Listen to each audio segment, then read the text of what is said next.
Morning with Farah. Welcome back ATV morning आप देख रहे हैं और आज हम हज़रत वासिफ़ अली वासिफ़ रहमतुल्लाह अलैह को याद कर रहे हैं क्योंकि उनका यौम पैदाइश है और ज़रूर याद करना बनता है इसलिए कि अगर आप अभी तक नहीं जुड़े हैं ना उनकी बातों से, उनकी भले ऑडियो के साथ जुड़े हों, किसी कॉल के साथ आप जुड़े हों, किसी चीज़ के साथ, तो मुझे लगता है आप मिस कर रहे हैं एक बहुत आसान इंटरप्रिटेशन अपने दीन की, ज़िंदगी की, लाइफस्टाइल की, जो कि हमें गाइडेंस मिलती है उनकी हर एक चीज़ के साथ। सो कलाम के लिए हमने जनाब शहनशाह नियाज़ी साहब से दरख्वास्त की हुई है। नया अभी सुबह ही कलाम दिया है, अभी धुन बनी है और अभी लाइव आपके सामने पेश कर रहे हैं। लेकिन हमें यकीन है कि मेहदी हसन साहब के, चूँकि शहनशाह गज़ल के गंडाबंद शागिर्द हैं और तुफ़ैल नियाज़ी साहब के बेटे हैं, तो लाइव भी आपके सामने बहुत अच्छा सा निभा जाएंगे। जो बात की, बहुत बड़े लोग जो हैं मेरे, उनके नाम के साथ जुड़ गया है मेरा नाम, और मेरी परवरदिगार से दुआ है कि वो इज़्ज़तें रखे हमारी और वो हम पे अपनी रहमतें, ख़ास रहमतें अता फ़रमाए हमें। और चूँकि आज ही इन्होंने मेरे लिए बड़ा टास्क दे दिया, बहुत बड़े नाम के साथ वासिफ़ अली वासिफ़ साहब की ये गज़ल जुड़ी हुई थी, तो उन्होंने मुझे कहा कि आज ही इसको कंपोज़ करें। अभी 10-15 मिनट पहले अभी कंपोज़ किया इसको। अगर इसमें कोई गलती कुताही हो तो इग्नोर कर दीजिएगा। सो जैसा है, बहुत बड़े लोगों का कलाम है और कोशिश की है और आई होप कि आपको अच्छा लगेगा। हाँ जी,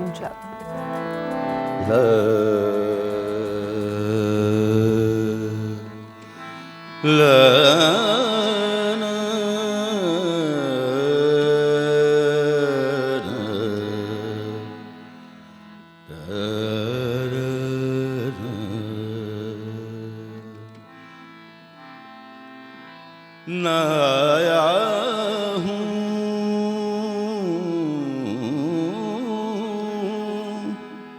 न मैं लाया गया हूँ,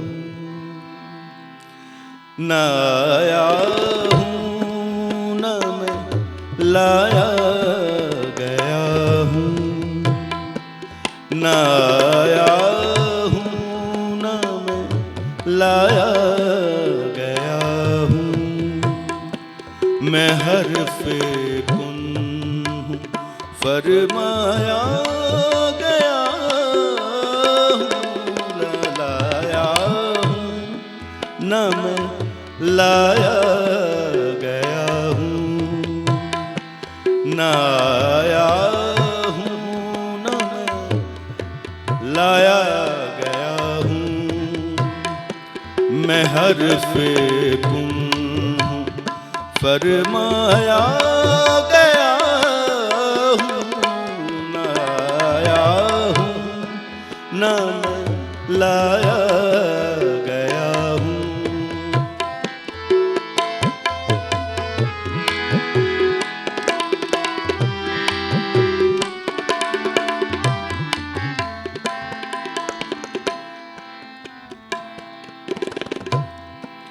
मेरी मर्ज़ी मेरी अपनी नहीं है कोई सूरत, मेरी अपनी नहीं है कोई सूरत, हर एक सूरत से बहलाया गया हूँ, हर एक सूरत से बहलाया गया हूँ। मैं हर्फ़े कुन हूँ, फरमाया गया हूँ, न आया हूँ न मैं लाया गया हूँ।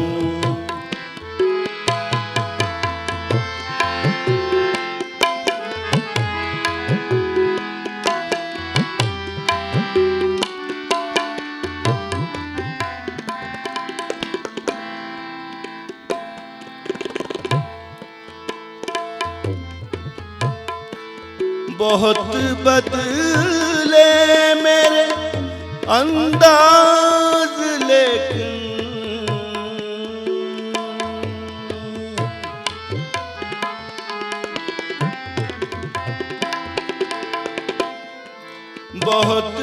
बदले मेरे अंदाज, लेकिन जहाँ खोया वहीं पाया गया हूँ, जहाँ खोया वहीं पाया गया हूँ। मैं हर्फ़े कुन फरमाया गया हूँ, न आया हूँ न मैं लाया गया हूँ।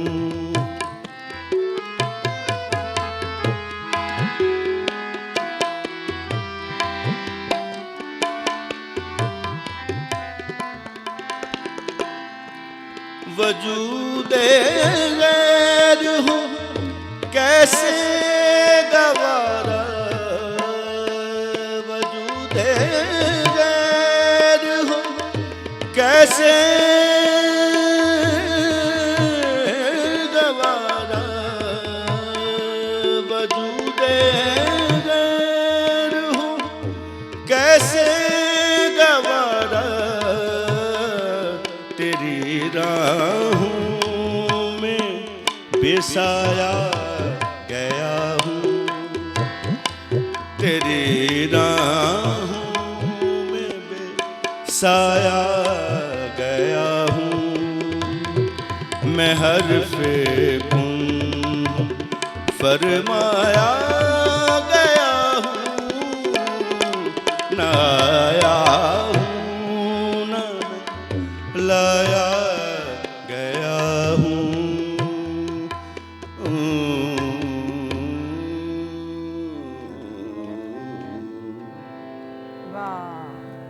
बहुत कैफियत के साथ आपने ये कलाम, देखिए अल्लाह ताला ने करवा दिया। आप अब ये धुन बनना और ये सुबह कलाम मिलना सुन के कोई भी नहीं कहेगा कि अभी भाई बात कर रहे थे कि ये हस्तियां, दरवेश हस्तियां जो होती हैं, बिलाशुबा, तो ये खुद आपको पता है इसमें जिक्र क्या है, वो मुझे नहीं पता, आप डॉक्टर साहब को पता होगा ज़्यादा बेहतर, लेकिन वो जैसे इसमें है कि तेरी राह में बेसाया गया हूँ, एक ही ज़ात है जिनका साया नहीं था और वो है रसूल पाक सल्लल्लाहु अलैहि वसल्लम। तो आप देखिए कि तेरी के वजूद गैर हो कैसे गवारा कि तेरी राह में बेसाया गया हूँ, आप सल्लल्लाहु अलैहि वसल्लम का साया नहीं था।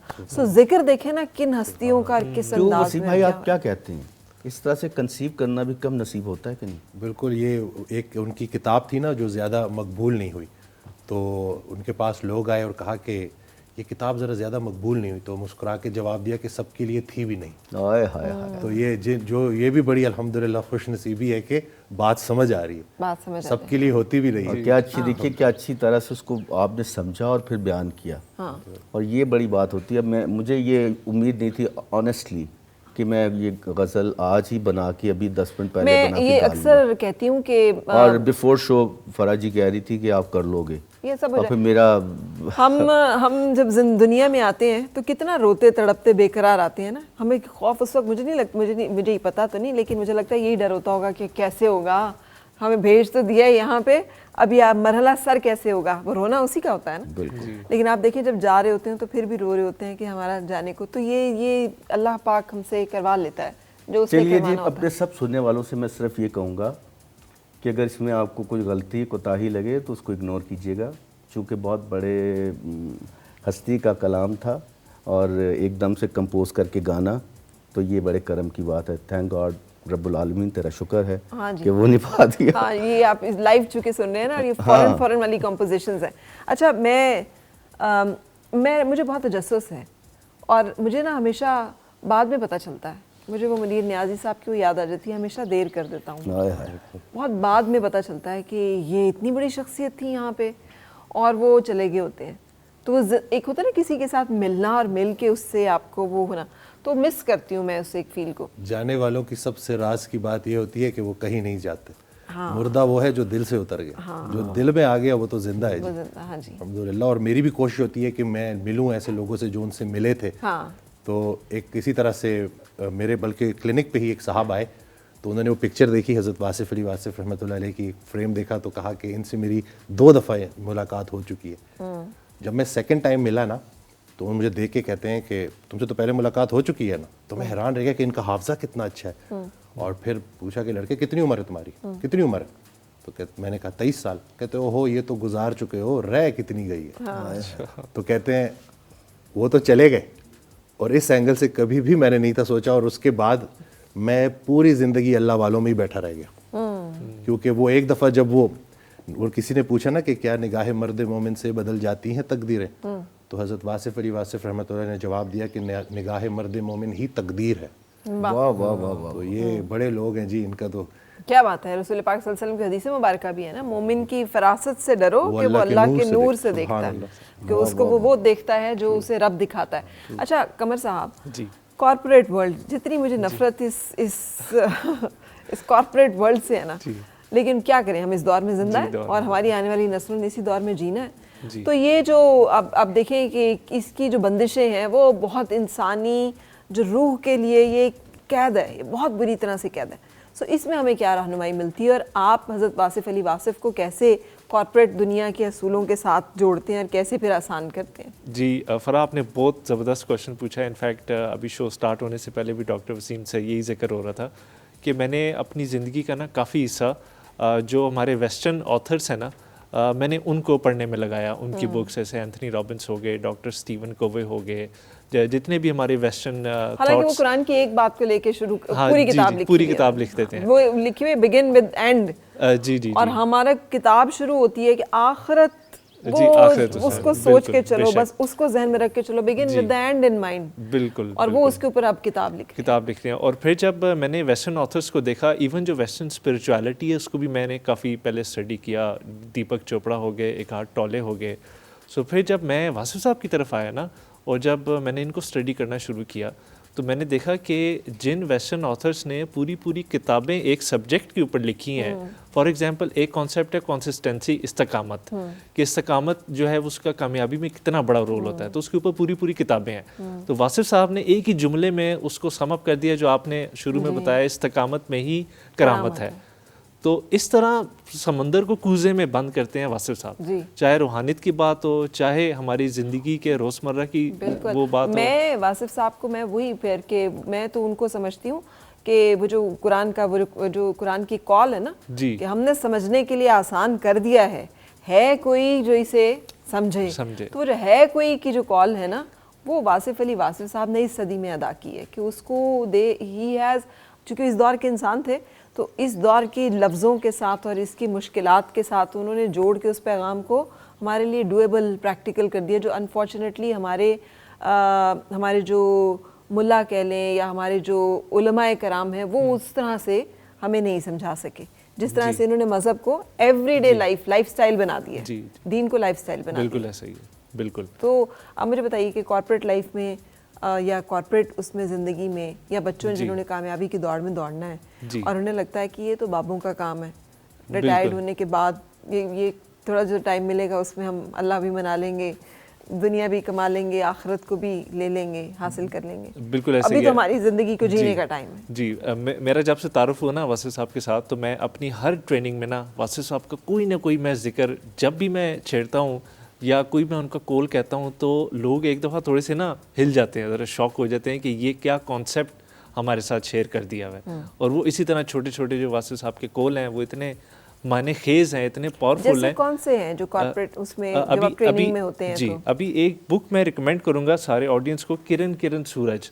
सो ये ऐसी बुक है कि ये इंट्रोडक्शन टू वासिफ़ साहब, और छोटे छोटे ना इसमें कॉल लिखे हुए हैं, बहुत पावरफुल कोटेशंस हैं। सो अगर कोई पढ़ना चाहता है इंट्रोडक्शन, सो किरण सूरज से स्टार्ट करें। अभी एक कोटेशन मैं शेयर करने वाला हूँ आपके साथ इसी बुक से, और वो मेरे दिल को इतनी टच हुई कि इवन इस मौजू के ऊपर भी वेस्टर्न ऑथर्स ने काफ़ी चीज़ें लिखी हुई हैं, लेकिन वासिफ़ साहब ने जिस तरह बयान किया, और आपने जिस तरह मेरे से क्वेश्चन पूछा कि बच्चों की परवरिश और ये जो मामलात होते हैं हमारी ज़िंदगी के, तो वासिफ़ साहब फरमाते हैं मियाँ बीवी को बाग व बहार की तरह रहना चाहिए। मियाँ बीवी को बाग व बहार की तरह रहना चाहिए। वो बाग ही क्या जो बहार से बेगाना हो, वो बाग ही क्या जो बहार से बेगाना हो, और वो बहार ही क्या जो बाग से ना गुजरे। ये उसके दम से, वो इसकी वजह से। अब ये मियाँ बीवी के रिश्ते को किस तरह इन्होंने समो दिया, एक बाग और बहार की एग्जाम्पल देके। बिल्कुल, मैंने ओपनिंग में एक कोट की है उनकी बात कि जिन्हें तुमने अपनी मौत का गम दे के जाना है उन्हें अपनी ज़िंदगी में खुशियाँ दे के जाओ।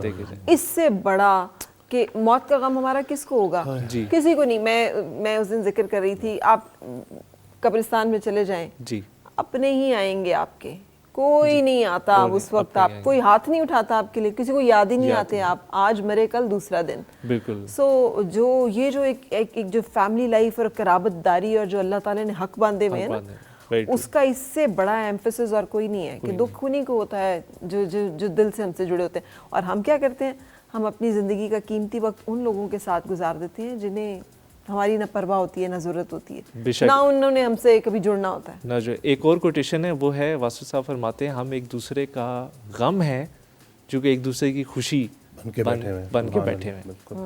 सो ये अभी मियाँ बीवी से मुतल्लिक तो उन्होंने बहुत ज़्यादा ऑडियो में ना, उनके बहुत सारे लोग अगर घर में घरेलू नाचाकी और इस तरह की चीज़ों का शिकार है तो मैं उनको रिकमेंड करता हूँ कि वो ऑडियो सुने।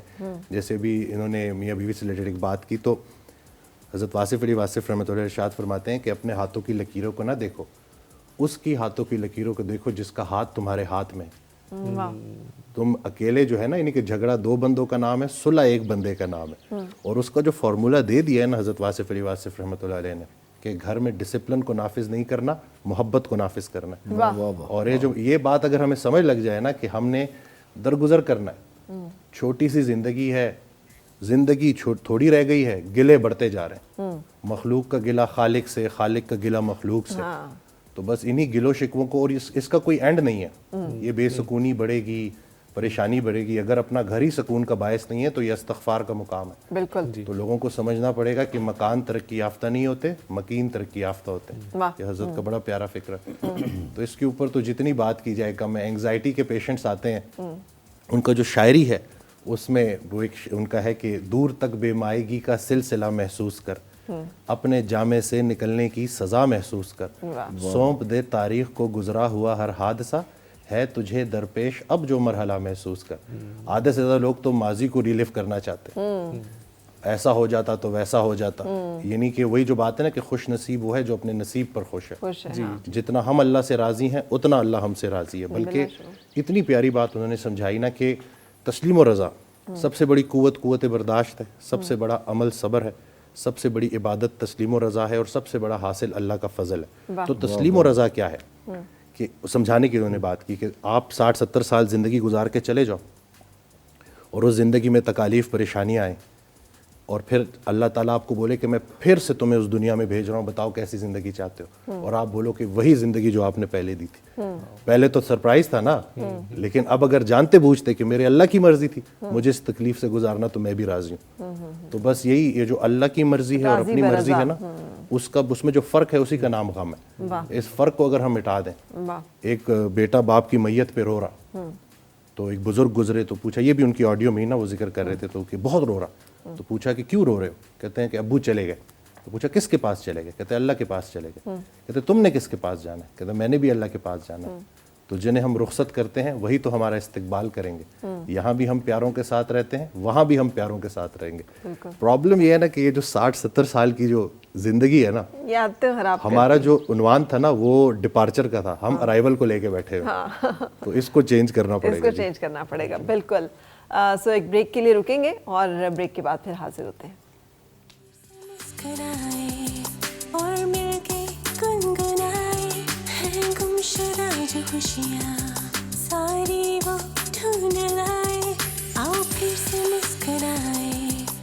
Morning with Farah.